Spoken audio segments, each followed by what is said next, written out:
Hey everyone, welcome to our webinar today. Before we get going and while we wait for everyone to join, we have a fun icebreaker up, so we hope that you'll engage with us. Dave, can you give everyone the instructions for how to participate? Sure. Hey everybody, and welcome. Great to see some familiar names at least, and I of course recognize these faces that you can all see. So we're doing some of the polling that we do in our trainings, and we use PollEV. So the best thing to do is grab your phone. You can do it in another browser, but I definitely like the phone as the best way. Go over to pollev.com, and then you're going to want to enter test prep. And from there, you can put in your name and then tell us, what is your work from home must-haves or wish that you had? And we're seeing, yep, just like a lot of coffee choices. A lot of coffee. And a puppy. Bedtime. Think of that. Does that help? I mean, kids' bedtime is the reference there. At least it was for me. The standing desk is almost standing upright. Yeah. Coffee just keeps getting bigger. Yeah. Surprise babysitters is small. Yeah, Ian is with us today and just got a new puppy, so I suspect I know who posted that one. Yeah, we're going to get started in just another minute. So for those of you just joining us, feel free to come on. Let us know your work from home must-haves. And you can do that. You see the instructions there up at the top. Just point your browser to pollev.com, test prep. Monitors, that's a good one right there. 2 to 3 monitors.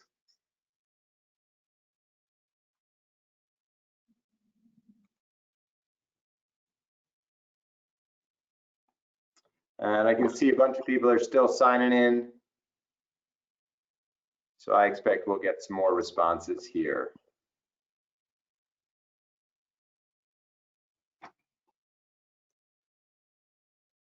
For those of you who didn't hop into any of our blended classes this summer, we did a lot of live polling during training, as not only for content, but also icebreakers, warm-ups.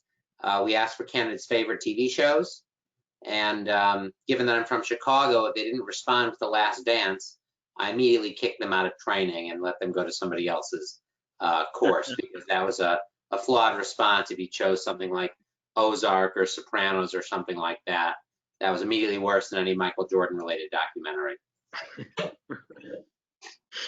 think in the beginning, we always had, what's been your favorite thing to cook in quarantine, right? We got a lot of banana bread.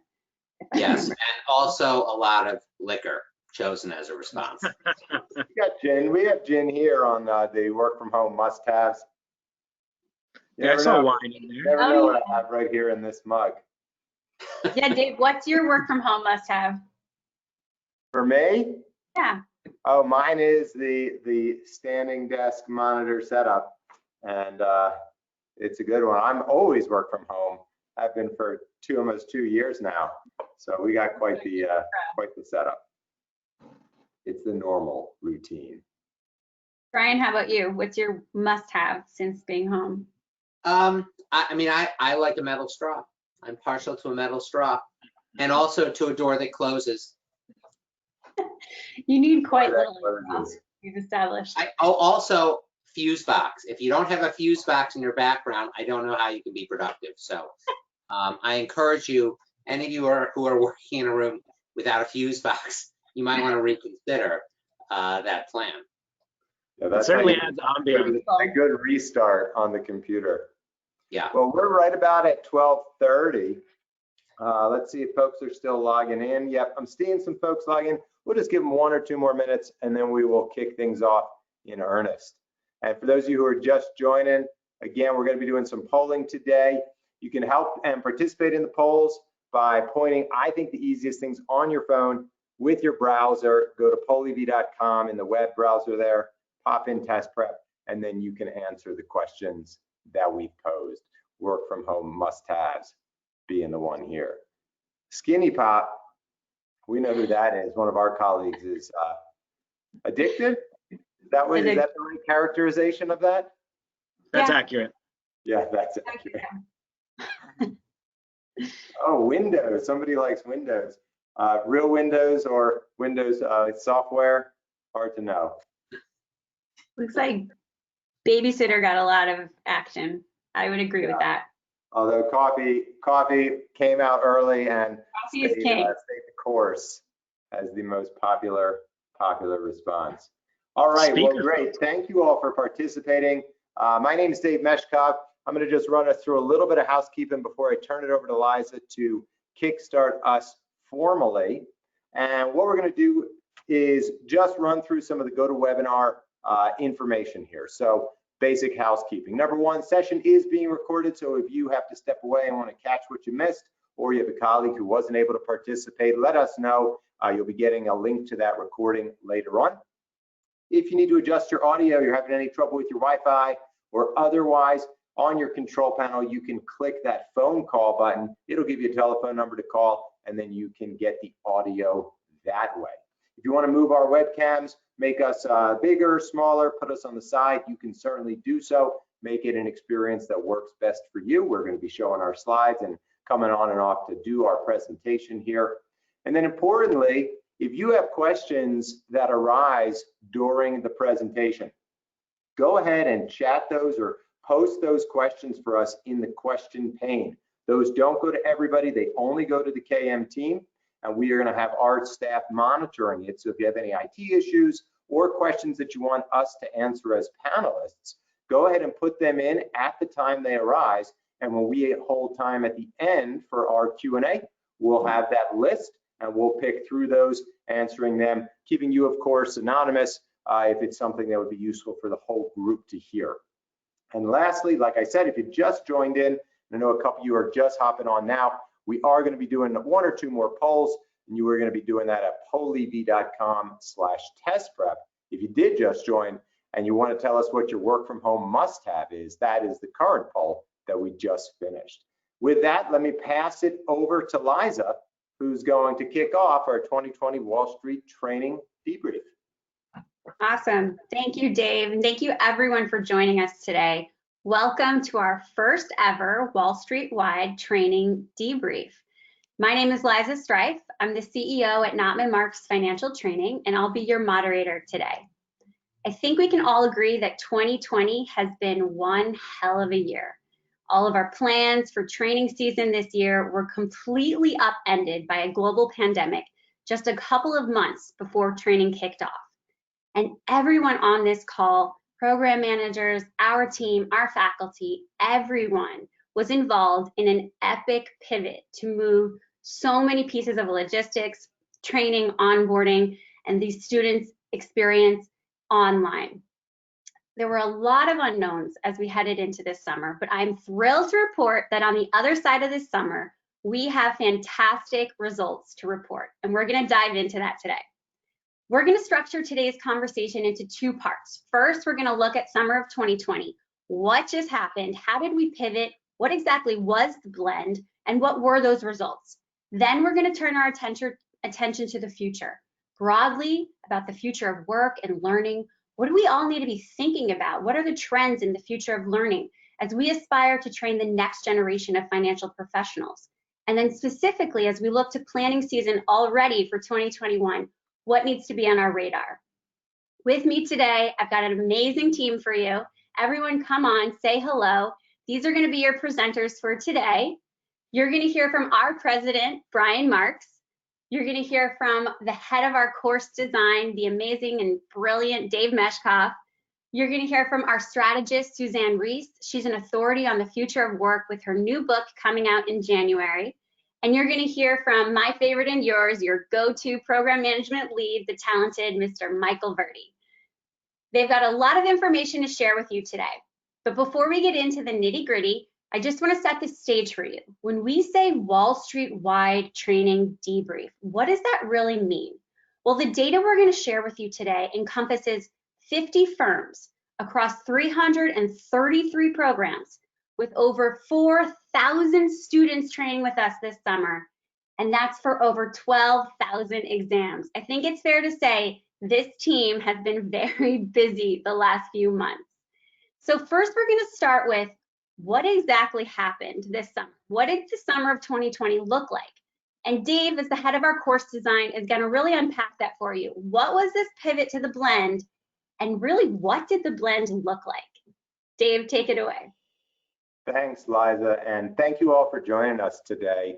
Briefly, I want to just take us back a little bit earlier into 2020 to talk about what happened and what we were trying to do so that we could be in a position to deliver the world-class training that we've done for so many years for all of you in our live setting in this COVID virtual environment.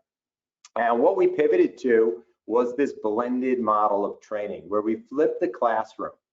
And we decided that we're going to get in front of the students, we're going to get in front of the program managers, and we ourselves are going to be in a position to be ready to deliver our training, whatever the circumstances might be, so that when your candidates came on, they would be able to get their training wherever they were located, get to exam readiness, and pass their license exams. This meant we were doing a lot of early outreach, and many of you were participants with us in those moments. Webinars, calls, emails with both the trainees and the program managers to set those expectations and ensure that people had confidence that they were going to go into their jobs ready with the licenses they needed in hand. We talked about how we're going to flip the classroom and use our blended training approach so that we were going to use the video lectures we had and be supported by faculty-led reviews, check-ins, and one-on-one calls to ensure that the candidates mastered the information, could retain it, and then deliver it whenever they were going to be testing.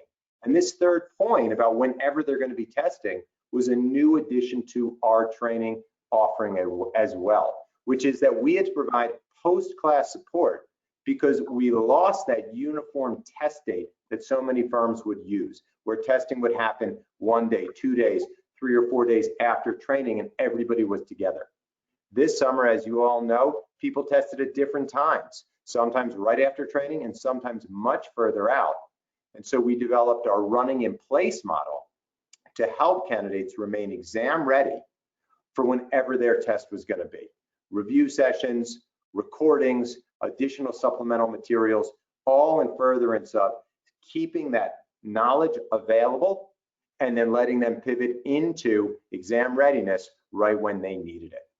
What I want to do is now take a moment to explain some of the observations and the conclusions and the insights we gleaned after running hundreds of these blended training programs this past summer. For those of you who are not as familiar with it, briefly, what we did was a 3-time-a-day live stream faculty-led review, stand-up or virtual session, just like this is, with 2 video sessions where the students were watching the courses, taking notes on their workbooks, and then a set of evening assignments where they were doing their self-study after the training program. So what were some of the observations and some of the wins that we observed here? Number one, we wanted to replicate that live class experience of a student being able to raise their hand, say, hey, I'm not understanding this. Can you give me some other insight here? And we had great success using the POLEV parking lot, as we called it, the question parking lot, which was live all day long during the video sessions and during the live streams, where students could go over, just like you did this morning, and ask, you told us what your work from home was, they could ask their questions about the content. And then we would analyze those and answer them so that the group got the benefit of one student not understanding it and raising a question. They could then turn that around and we could answer that for everybody. We added gamification and competition, a little bit of excitement to the programs, which really kept the students engaged and made it fun for us as well. We found that we did a day 1 feedback survey every class because we realized that different students were coming in with different levels of prep, different backgrounds, different educations, different work experience. And so we were able to take the temperature of each group and then modify accordingly. What was great about this is the blended programs gave us flexibility each day to make adjustments so that the students that we were training for that particular exam were getting the best experience they could. Woven through it were some performance and study essentials training. What are best practices? How do you study effectively on your own at your desk for 8 to 10, 12 hours a day? And a lot of that went to confidence, went to motivation, and helped those students perform. And the last 2 points I want to make about the blended training that I found really exciting and I think really benefited the students were that with this model, with us running one of each program every week, we were able to deploy our resources in a really effective way. So every blended class had 2 faculty members, a lead instructor, somebody like myself right now, looking at you, focusing totally on delivering the information and answering questions that were arising verbally, along with a co-pilot or co-faculty member who was participating using the question pane, where students could type in questions just to us, just to the faculty, and get their one-on-one responses. And so this allowed us to split the work up between delivering lecture, delivering information, and answering questions in a way that was really powerful and the students really appreciated. In addition, we were able to bring a TA into each classroom to answer any administrative or non-content questions for really that powerful experience of a whole support team trying to help every student get to where they needed to be. The other thing that was really cool about the blended program was what we, the faculty, were able to do during those video sessions. 5.5 to 6 hours a day when the students were self-studying. We were able to go in with the support of our data team, identify the students who needed help, who maybe didn't have the same background or the same work experience, and pull them out of the videos for 10 to 20 minutes and say, hey, let's do a one-on-one check-in call. Most of the time, these were done on video, and we really were able to get to the students who needed the help and provide them with the guidance, the coaching, and the support so that they could get the results that they needed. And these results were speaking for themselves. Let me have Brian come on and begin to walk you through the results of this brand new training program that was created in this COVID world. Brian? Hey, Dave, thanks very much. So here you have it, and some of you may be tempted to hop off after you get the data, but I, of course, hope you'll stick around with us. So here you see the data. Over 12,000 candidates this summer. The pass rate was a shade over 99%. And in a second, we'll go through some of the historical data. We have never seen a pass rate in excess of 99%. So we were exceptionally pleased with how the data looked and how the candidates performed. I mean, this is a testament to the candidates also pivoting. And as Liza quoted that hashtag epic pivot that she referred to, the candidates did the same thing, studying from home, leaving college on a dime, leaving school on a dime, and getting it done. And I really commend all of them and all of you for putting this together. In the donuts that you can see at the top of the page has the pass rates for the major exams. The SIE was over 99%, well over, just basis points short of 100%. Series 79 was pretty much 99% on the mark. Series 7, shade below 99%. Again, pass rates we have not really seen candidates produce before. And then at the bottom of the slide, you can see the pass rates on all the other exams. There's always some volatility there because there are smaller numbers, so 2 or 3 additional failures will move the data a lot from year to year, but we were really pleased to see that the pass rate was 85% or higher and close to 90%, if not higher, for all of those examinations. So again, we were exceptionally happy to see how well the candidates did. They got it done, they pivoted, and they really produced. And if we think about how this compares to prior years, we have data going back, I've been doing this for 16 years. We have data going back almost the entirety of the 16 years. We just looked back a couple of years for this particular presentation. It's not unusual for us to see overall pass rates 96, 97%. We have never, again, in 16 years, we've never seen results like we saw this particular summer. And you might be thinking, well, 1%, what's the big deal? Or 2%, what's the big deal? 2% across 10,000 exams is 200 fewer failures. That's 200 fewer conversations with a staffer. That's 200 fewer conversations, or even worse, 200 fewer conference calls with you and the candidate and the staffer. 200 fewer times the candidate has to say, I can't work on the deal this weekend, or I need some time off the desk so I can study for my retake. So, and we consider that to be a significant number. And the other thing we want to minimize are failures on the major exams, the SIE, the 7, and the 79, because those are the ones that a candidate doesn't pass. Some of your firms, some of you have policies that say you can't come into the building, you can't work, you can't be staffed until you pass those major exams. Those are the ones that require 50 or 75 or 100 hours of prep on a retake. So the absolute number of failures on those exams was down 75%, from 185 failures last year to 48. We're still below 50 failures, so less than one per firm, which is really exceptional to see. And I know Dave and Liza, you were equally pleased to see the candidates produce these results this summer. Yeah, I mean, I just have to come on and say this is amazing. This is amazing, amazing, amazing. With everything that our team, the teams on the line, the students have had to manage this summer, just the state of the world, what everybody is navigating, to be able to see these results is just so gratifying. And I really, really hope that everyone dialing in today feels the win. Like, this is a collective win. This is something we should all feel really proud of and be celebrating. So I'm just blown away. I mean, it's 130 people who don't have that additional psychological toll or hardship or uncertainty of, you know, having just failed, am I going to pass the next time? It's really, really amazing. And it's kudos to the two of you here, to the rest of our faculty, the program management team. It's just amazing. So awesome job. Yeah, it's fantastic. And this was just a real awesome end to what potentially could have been a real challenging summer.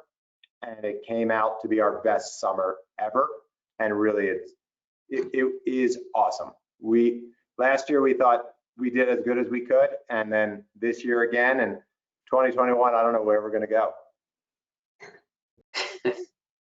Setting the bar high. Set the bar high. 100%. 100%. Some of the, what are some of the things that we found this summer? Kind of some of our key findings. So one of the things we've struggled with every summer and tried to improve is when we've been in the traditional live classroom format, as you know, all of the candidates come from different backgrounds. Some were interns, some were not. Some are finance majors, some have traded options, some you know, have been to business school. And we're teaching at a pace that everybody in the room has to listen to. And the blended learning with the combination of the live streaming and the assigned work and the videos let candidates self-pace. So literally, you could speed up the videos to 2x, and we would talk twice as fast on the recorded videos. So the candidates who were comfortable with evaluation or comfortable with options could go quickly through that content. And the candidates who needed more time could take their more time. Or the candidates who were comfortable with the math could spend more time with the rules. And it really allowed them to blend, you might say, their own program, to work through at their own pace. One of the biggest concerns, and Dave alluded to the coaching calls, going into the summer, one of my biggest concerns was we love teaching. We love being in front of the classroom. We love getting to know the candidates. We love making jokes. And that camaraderie we develop with them and getting to know them and actually having fun in class, which candidates don't expect in regulatory training, we were concerned about replicating that experience. And actually, we found it to be totally opposite. I found that I got to know the candidates better because during the sessions, when we would pull them out for 10 minutes, it would be a video chat. We would see their faces. It wasn't during a break of class. It wasn't at night. Even if it was during the day, it would have been with a TA because I would have been standing in front of the classroom in years past. Whereas here at 2 p.m., we'd say, hey, let's hop on a call. You'll step out of the videos for a minute. That also applied to all of you. Whereas in prior years, you wanted to speak with me directly, you wanted to speak with Dave or Ian directly about the program, about a candidate. Those conversations were on email or hopping on calls at 9, 9:30, 10 p.m. Whereas you probably noticed this year, those calls were during business hours. And if a candidate needed to pivot, or if somebody needed to intervene and you wanted to speak directly to the faculty member, you could pull me out of the classroom, which is something that's been more challenging in years past. So I was really happy to get to know the candidates. And even some of them were still emailing. We're still kind of talking about certain case studies that were raised in class. There was an interesting OBA that was you know, over the course of the past couple of weeks for rules. So it was really a lot of fun. And we noticed that all reflected in increased confidence for the candidates. We measured their confidence from the beginning of class to the end of the class, and it was up by 83% as far as how they felt about their ability to pass the exam over the course of the 3 or 4 days. A couple other things we noticed. In prior years, one of the most common conversations that we have or that Michael has is, What about this candidate who has a visa issue and can't start training for a couple weeks? What about this candidate who has a U4 delay? What about this candidate who has a personal obligation and is going to start 2 weeks late? Can we flip 63 and 79 for this candidate because of a unique case? We didn't have any of those conversations this year, because if you had a candidate who had to start a week late, no problem. They started next week's blend. If you had a candidate who had to flip the training for whatever reason, no problem. They did a 63 blend this week, Series 7 blend next week. So it allowed us to avoid all of those conversations that we've had in the past about unique one-off logistics. And those are the ones that collectively, I know, we end up spending a lot of time talking about. The other nice savings that we certainly enjoyed, and I'm sure you enjoyed some of them as well, are some cost savings, not lost on anybody. Without facilities, no travel for your regional candidates. Hopefully some tech expenses were down. And again, there was a major early pivot here. So some of those may have been offset, but certainly those were nice to see. And the bottom line is 137 fewer failures on those big exams. So again, those candidates collectively, that's about 10,000 additional study hours that were saved. And our goal, and your goal always, is to shorten training as much as possible, right? We like the candidates, but we always tell them, if we are talking in the fall about your prep, something has gone wrong. And we really enjoy working with them, but we don't want to talk with them about the SIE or the Series 7 or the Series 79 1 minute longer than we have to, because we want them to pass, we want them to be done with it. And by and large, that's what we saw this summer, is the candidates taking the responsibility, using the blend, using the self-pacing with our guideposts, not going rogue. That's one of our big hashtags over the summer, is don't go rogue, do what we tell you to do. Another one was trust the process. My personal favorite was F2020. I threw that one out in class a lot. And then I think I'm going to add a new hashtag that Eliza just threw out there, which is epic pivot. So again, a really great summer and really, really happy. One of the things we talk about when we meet in one-on-one conversations in the fall this time of year is all of you ask us, what are other firms doing that we should be doing? So let's kind of talk about that. I'm going to bring in Michael here to say, all right, what are some of the best practices that we saw happening this summer, and how are those going to proceed and evolve as we go into 2021? Thanks, Brian. Great to be speaking to all of you after a very successful, albeit very crazy summer. So as Brian was saying, everyone always asks us, what are other firms doing that we should be doing or we can be doing? So a few things here that I can point out that help increase pass rates and decrease training time, which is something I know that everyone's trying to work toward every year, minimize the amount of training time without compromising the results. So one thing that a lot of firms have already done, in 2019, we had 24% of firms take advantage of this. In 2020, we had 62% take advantage, is the ACES program. Now, some of you may know ACES loosely stands for Academic Year SIE, but the SIE can be taken as a member of the public before you fill out that U4 form, before you started the firm. And we've developed a really strong, really successful program called the ACES program, which allows us to work with candidates over an elongated period of time before they started the firm, working toward passing the SIE.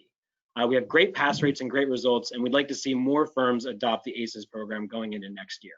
So if you're one of those firms who we're talking to that hasn't done it yet, next year's the year to do it. We've got great momentum with this program, and we're looking forward to adopting more firms with the ACES program. Also, we talked about this a little bit already, but exam date flexibility. In the past, the exam dates were sacred. They were booked all on the same date. Candidates would follow the same timeline, but the candidates don't always follow the same timeline with their prep. Some students need another day or two. Having that flexibility, being able to borrow from the Series 63 training timeline for the Series 7 and Series 79 top-off exams made that difference for those few students who would have otherwise failed by 1 or 2 percentage points. And as Brian and Dave mentioned already, those coaching one-on-one sessions were really helpful for those students in particular. And also, just like you can front load the SIE, you can also front load the Series 63. Not a lot of firms know this is even a possibility, but it is something you can do. It's a little bit more logistically complicated. There are no vouchers for the Series 63 like there are for the SIE. But if you'd like to talk more about what this process looks like and if it's a good option for your firm, please reach out to me. You know my email, michael@knopman.com, where you can reach out to our entire team, pm@knopman.com, and I would love to discuss that further with you and talk about what the logistics look like for front loading the Series 63 exam. Right now, only about 3.1% of programs take advantage of that. I think it's about 2 firms. So if that's something you're interested in, please reach out to me. It's definitely something that could benefit your students. Yeah. And Michael, I would contrast that with the SIE, whereas in the first year of the SIE in 2019, only 24% of the candidates were asked to take the exam early before arriving for training. That number was up to 62% this year, and we expect it to go even higher. We expect that to be about 80% right now based on conversations we've had. So that's been really great to see. Yeah, or maybe even higher, maybe a 9 in front of that percentage point. So yes, so you can, we were very confident in our plan for this summer, but we were wondering what the students felt about it, and we got some really strong feedback from the students. As you know, it's difficult to engage and sound enthusiastic and keep students engaged and enthusiastic about their prep over a virtual platform. But 98% of the students we polled said that their instructors were enthusiastic during the live coaching sessions, and they rated it as strong or very strong. They also felt like the Knopman Marks faculty was available to them. They felt they could access instructors usually or always, and 99% of the students we polled came back with that response. 91% said they preferred the blend model to the all-day live streaming virtual class. I know some of our staff and especially some of our instructors felt the same way as well. Our results speak to the strength of that model, and we hope you all feel the same way as those 91% of students feel. 94% of the students that we polled felt that they were able to study in a more targeted manner than they would have in a live stream class. And we attribute this to the accountability of being able to check in with the instructors during those 3 daily sessions, and then in between having the flexibility of on-demand video lectures that you can watch at your own leisure and at your own pace, and in some cases at your own speed. So we really thought this was a strong model, and we'd like to develop this going into next year as well. And we've got some qualitative feedback. I won't read through everything here. It looks like there's a lot of positive feedback about Dave. There was some positive feedback about Brian on this slide before we got to the final version, but it seems to have gone missing. Yeah, there just wasn't room for that on this particular slide right here. So as you can see, lots of students felt Dave's videos are awesome. I agree. I've taken the SAE exam myself. Dave's, your videos are pretty awesome. Yeah, I just want to throw out there, when students have questions, they think they might want to call me at 2 in the morning, I give them Dave's cell phone number. So, you know, yeah. Payback is rough. Yeah. I'd also like to point out here that a student said the video lectures in the blended model allowed them to study the video lectures at their own pace and take notes when needed. And again, that's one of the strong points of the blended model, being able to work at the student's pace and be able to work with instructors when needed. Yeah, the nonlinear studying and the self-paced was a huge benefit, and I think that drove a lot of the results going forward. One of the things we were also thinking about is how you're all feeling. And so let's go back to one more poll and see if we can get a one-word response as to how are you all feeling about 2021, which feels far away, but is also probably just around the corner. Yeah, it always sneaks up on me. So again, you'd be heading over to pollev.com. I like to do it on the phone here. I think that's the easiest way to do it. And then you just pop your one-word response. If you do want more than one word, feel free.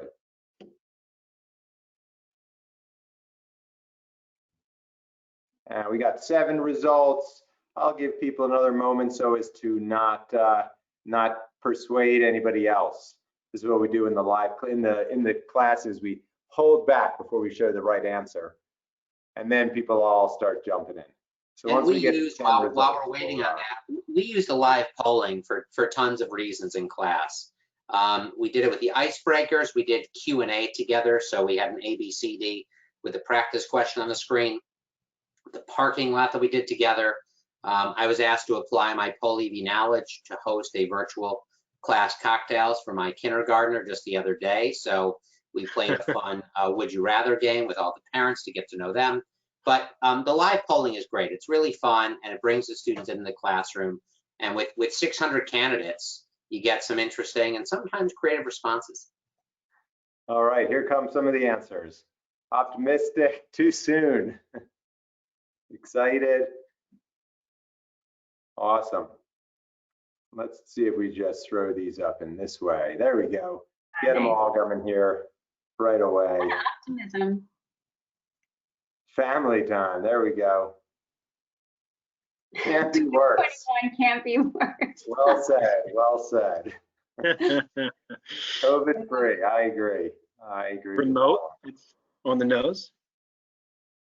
All right, cool. Well, let's start talking about 2021 and let's start talking about the future a little bit. Is everybody ready for that? Sure. Great. All right. So as I said before, with us today, we have Suzanne Reese, one of our strategists, and she focuses on the future of work and the future of learning. She's going to tell you a little bit more about that, about her new book coming out. But we really want to turn our attention here to the future, broadly, the future of learning, and then also 2021. What do we need to be thinking about?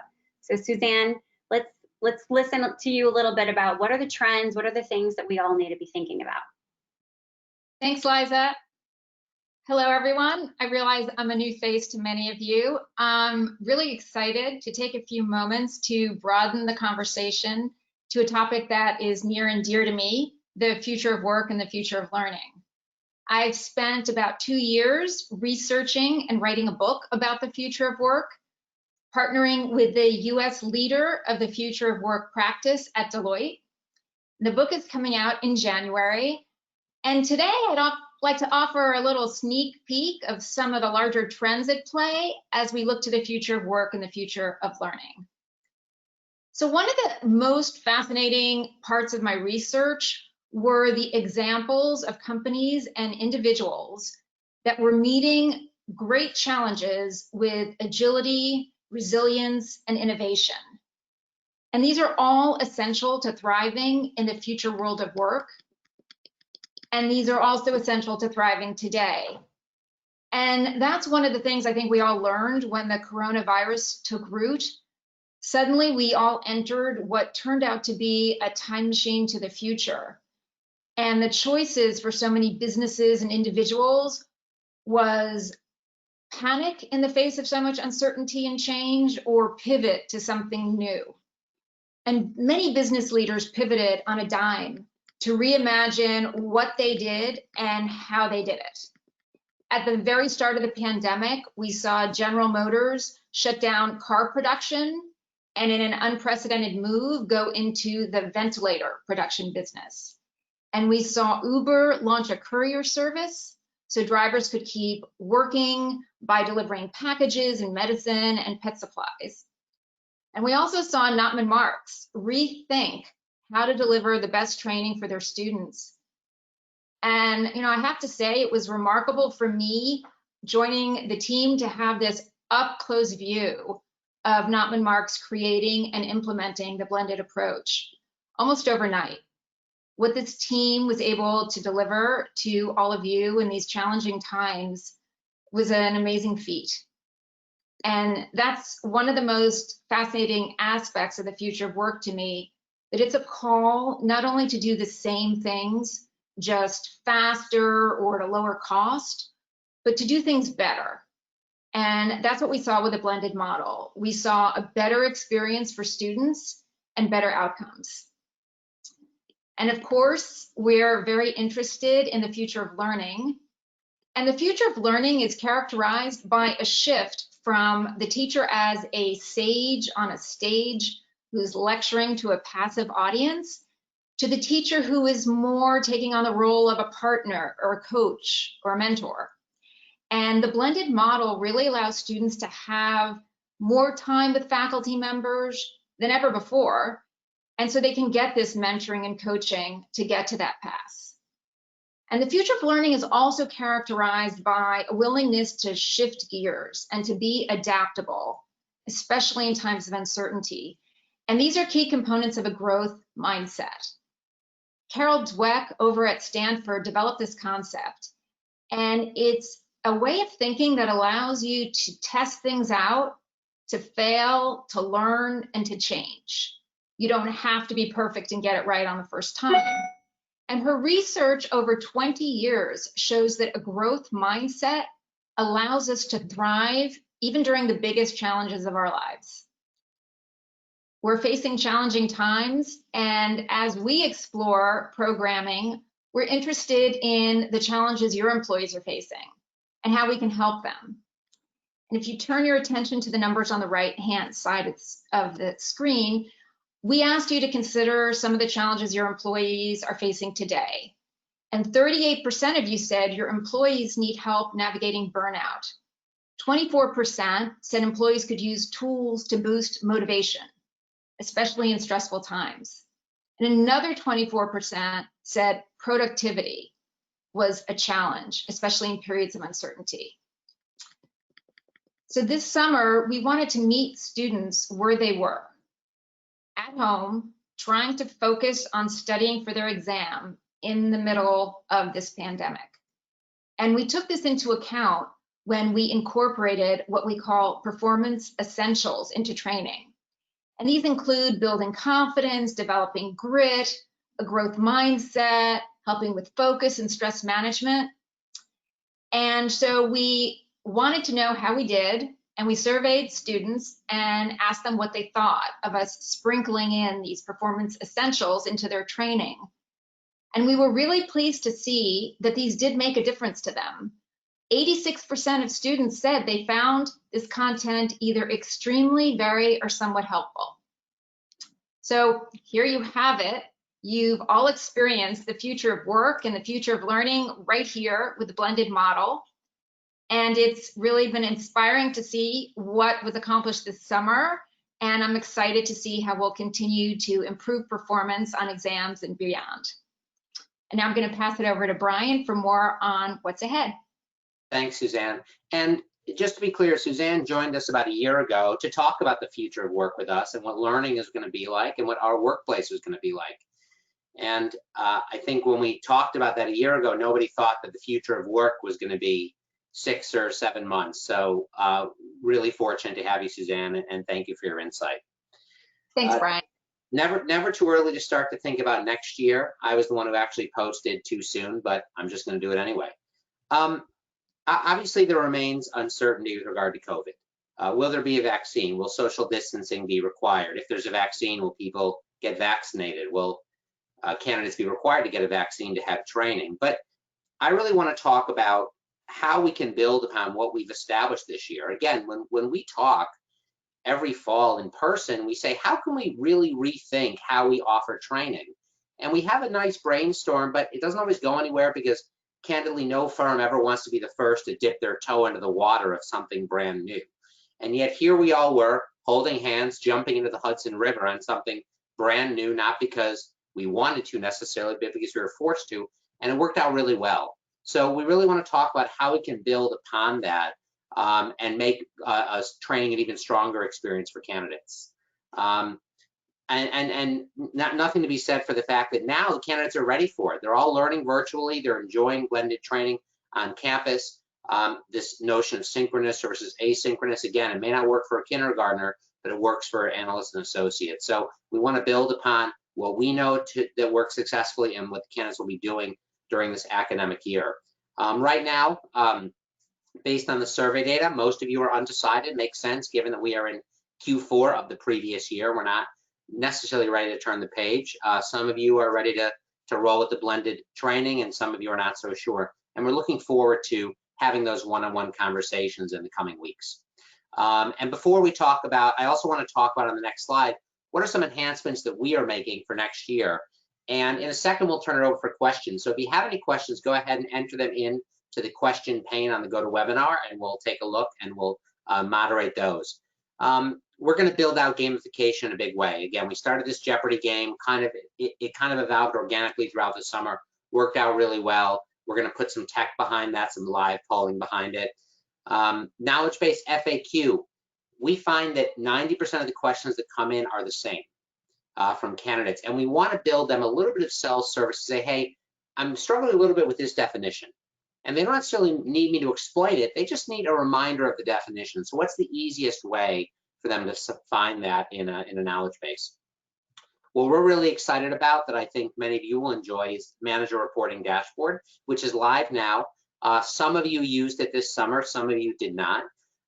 And what we want to do is we want to make it a destination as we think about 2021. So the emails that you are firing off to us saying, hey, how many are testing tomorrow? And how many are ready? How many are borderline and how many are not ready?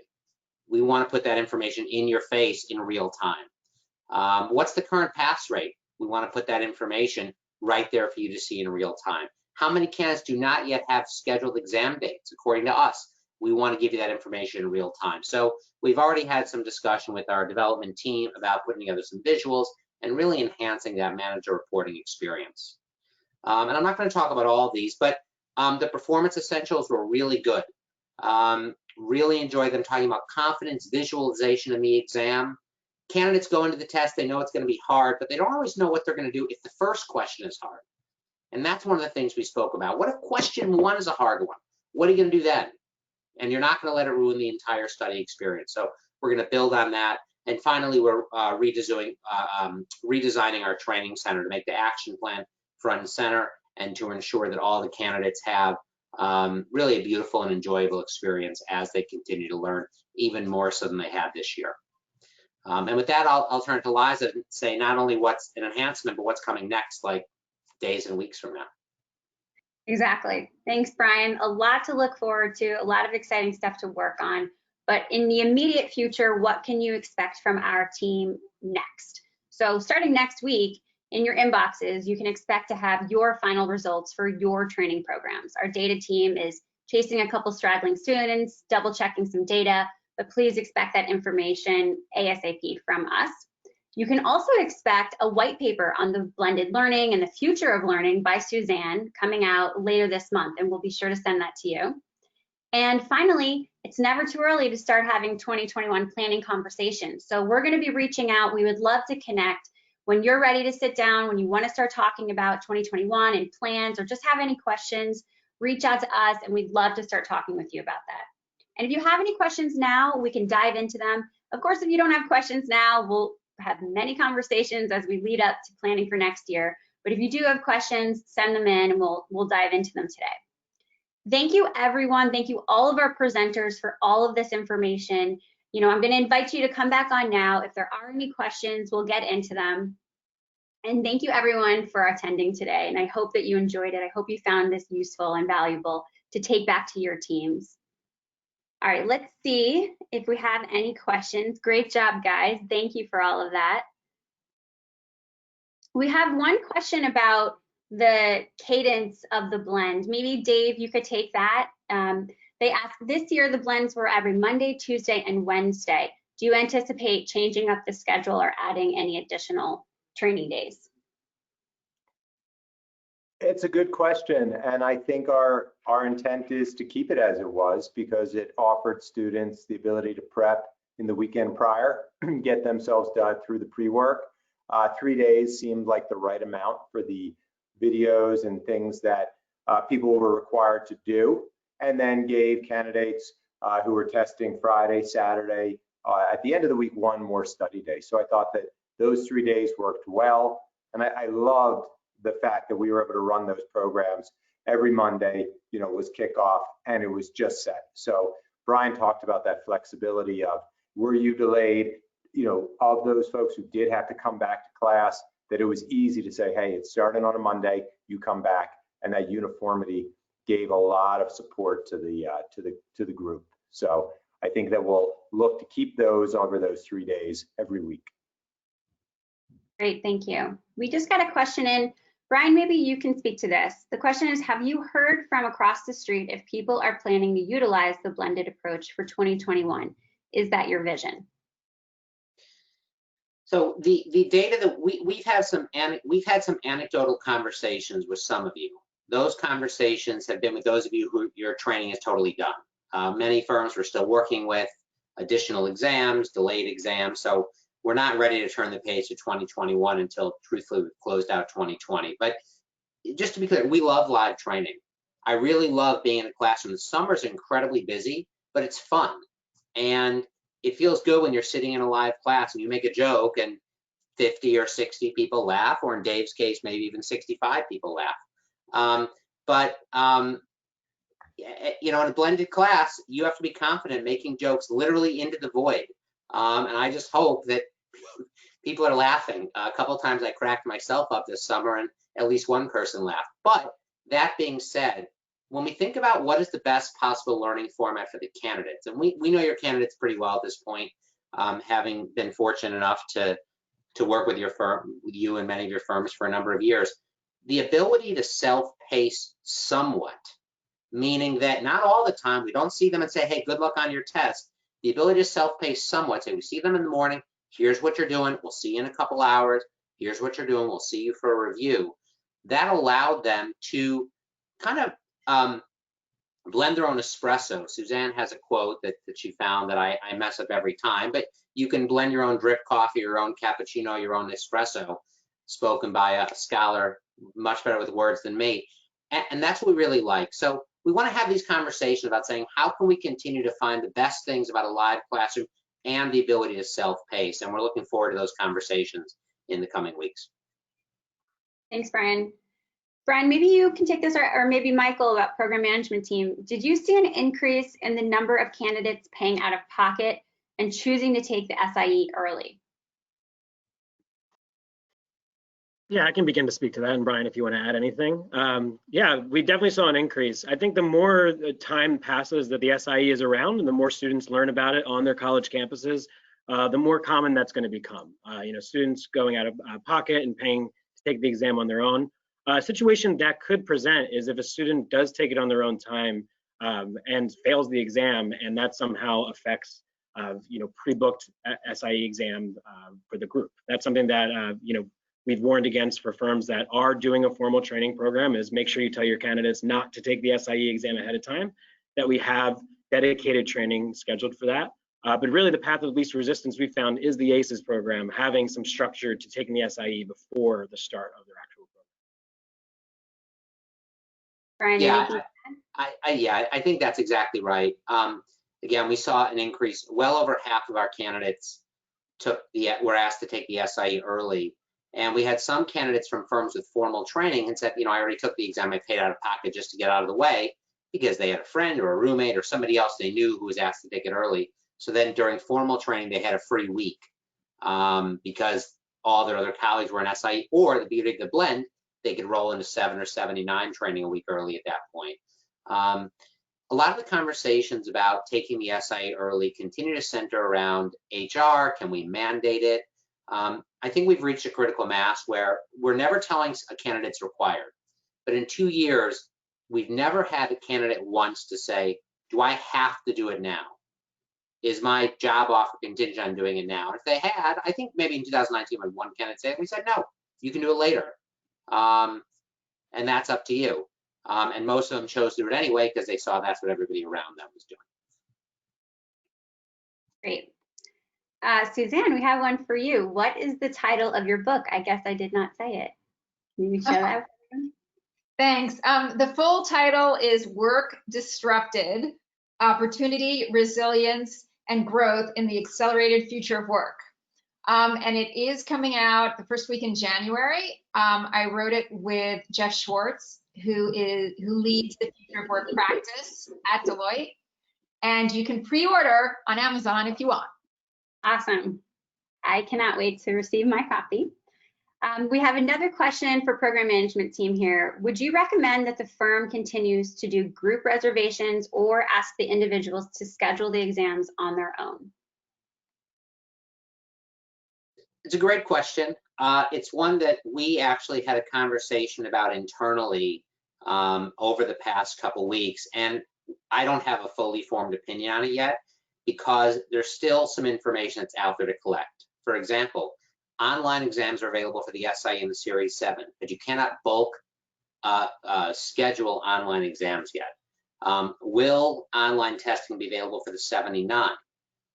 As of last week, FINRA said yes in limited circumstances.